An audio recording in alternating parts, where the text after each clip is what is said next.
Very good morning to everyone. So glad to have you all here today. And let me start with a little scenario. See if this sounds familiar. You know, there's something you've been wanting to do, maybe for weeks, maybe for months, maybe, and I say this with full love, maybe for years.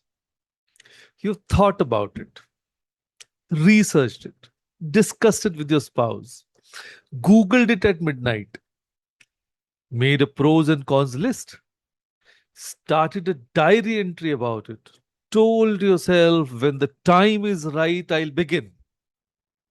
And yet, here you are, still thinking. And now, here's what's fascinating. The thing you're waiting for, that magical feeling of being ready, that surge of confidence that will finally push you to begin, do you know where it actually comes from? It does not come before you act, it comes after. And that, my friends, is what we are going to unpack today. So today's topic is action builds confidence, not thinking. I've been thinking of writing the book for 2 years. Started it, stopped, started it, stopped. But finally, when this second phase of taking action started, that is also in the fourth cycle that I was able to finish it and launch it also yesterday. And let me tell you, the second book is already in the pipeline. And in another 2 days, I believe it will be up on Amazon. So that what happens when I was able to finish one, the second was very easy. And otherwise, I was thinking that I'll be an author someday. So that happens. And let's anchor ourselves with this. Confidence is earned through movement, not through planning, not through waiting, not through one more YouTube video how to get started, through movement. And here is a picture I want you to hold in your mind. Yes, imagine a young person who desperately wants to learn swimming. So they do everything right. They buy a book on swimming techniques. They study the diagrams. They watch videos of Olympic swimmers. They understand the theory of buoyancy and they can explain the freestyle stroke to you in detail. And then they stand at the edge of the pool and don't jump in.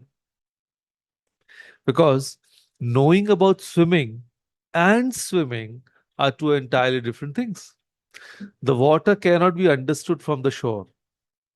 It can only be understood in water. And the confidence of a swimmer is not built in a library.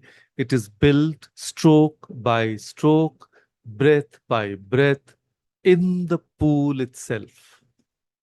So life is the pool. And most of us are standing at the edge reading books.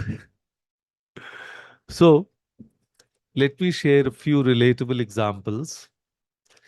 Number one, thinking too much weakens confidence. Let me say that again. Thinking too much weakens confidence. And there's actually a name for it: analysis paralysis. When we overthink, our brain starts generating problems that don't even exist yet. What if I fail? What will people say? What if I'm not good enough? What if I start and can't finish? What if I don't look really good on the video? What will my neighbors say? And with that, every what if, we shrink a little more. We convince ourselves we are not ready. We wait for perfect conditions that honesty will never arrive. Yes, it will never arrive. Think about this. How many women in this room learn to make the perfect dal or biryani by reading a recipe and then thinking about it for 6 months? None. You burnt a few things, you added too much salt once or twice, or you called your mother in a panic, and then slowly, surely you got it.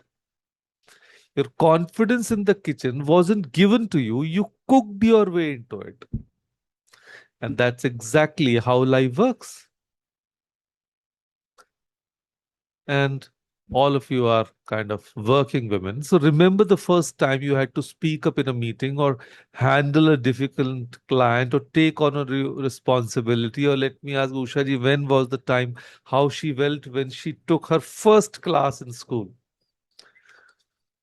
Were you fully confident before you did it? Of course not. But you did it anyway. The next time was a little easier, and the time after that easier still. Action created proof, and proof created confidence. And now today, everyone loves your teaching. So that's how it works. So experience removes fear. So this is the truth nobody tells us. Fear lives in imagination. The moment you step into the experience, fear has to share the room with reality. And reality, more often than not, is far kinder than what we imagined. And here's the most encouraging part of all, you don't need a big dramatic step or big dramatic leap. You just need small wins. Baby steps, I always call them. So, small wins are the building blocks of self belief. The day you woke up early and went for that walk, small win.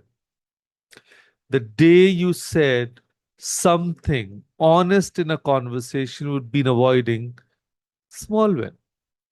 The day you picked up that book you'd been meaning to read and actually read 10 pages, small win. Each small win whispers to your brain, see, you can, you did, you will again. And slowly, without even noticing, you become someone who acts, someone who moves, someone who does not wait for confidence to arrive because you know that it was always waiting for you to arrive first.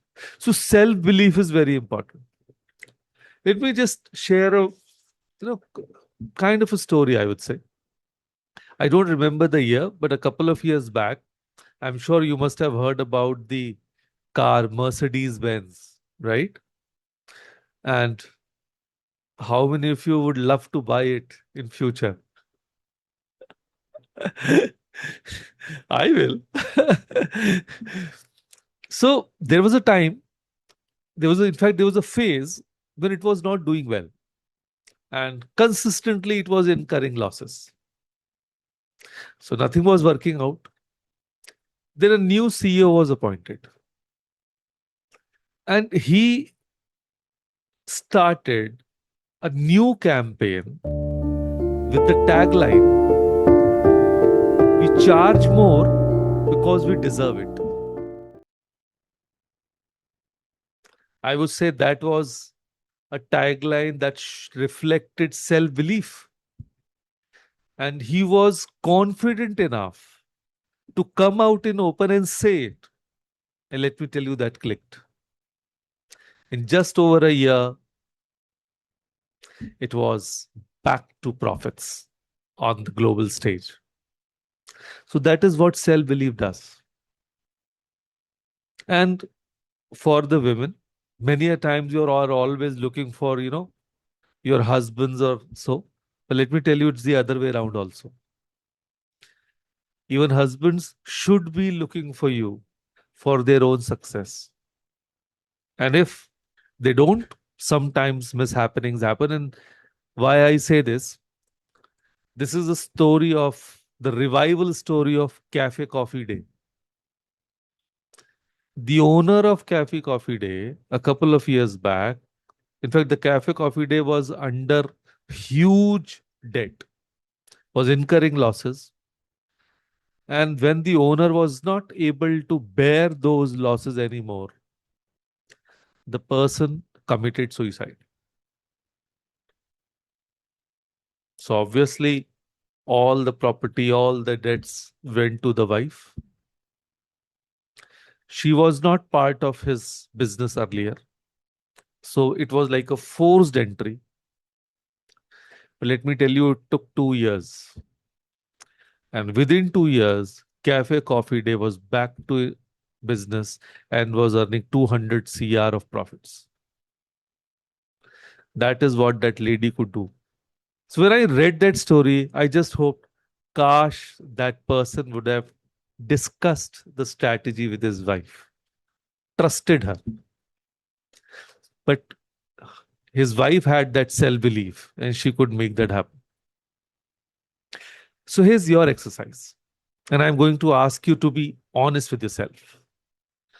Think of one thing you have been overthinking. Yes, just one. And let me tell you, even if you have been overthinking till today, please don't get into that guilt of not taking action. Instead, leave that guilt and start that or take that one baby step today. Because that guilt never helps, but that action will. So maybe it's starting an online course, maybe it's having a long overdue conversation, joining a class, starting a creative project, or applying for something, or changing something small about your daily routine. Whatever it is, I want you to identify the smallest possible first step, not the whole journey, just the first step. Something you can do in the next 24 to 48 hours. And then do it before the thinking starts again. Not because you're ready, not because you're confident, but because you now know the confidence is on the other side of the action, waiting for you. Write it down, say it to yourself, better yet, share it with someone sitting next to you right now. Because an intention spoken aloud has a way of becoming real. So let us be confident enough to say our intentions aloud on a daily basis. See, when I always say, and I've suggested this exercise multiple times earlier, there is a first task in the morning, go and stand in front of the mirror and say out loud, I am enough. I love myself. And let me tell you, many people are not able to say this. लोग क्या कहेंगे घर वाले जग जाएंगे but that is once again your limitation. Nobody is going to wake up. But somewhere in yourself, you don't trust yourself. You don't have that belief. That is why you're not able to say it. So just write it down today. Say it to yourself. Better yet, share it with someone sitting next to you. Yes. Be confident. So I want to leave you with something that has stayed with me. The great poet Rabindranath Tagore wrote, you can't cross the sea merely by standing and staring at the water. Let me say that again because I'm sure you would love to hear it again. You can't cross the sea merely by standing and staring at the water. So I can say how perfectly understood the human heart.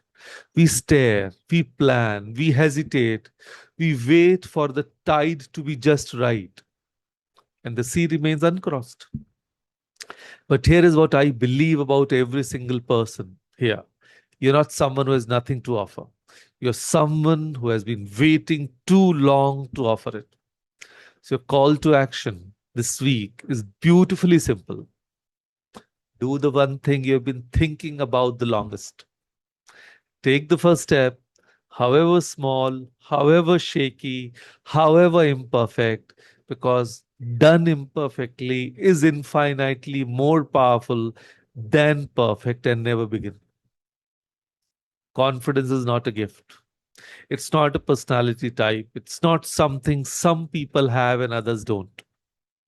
It is earned through movement, through trying, through the beautiful, humbling, empowering experience of doing.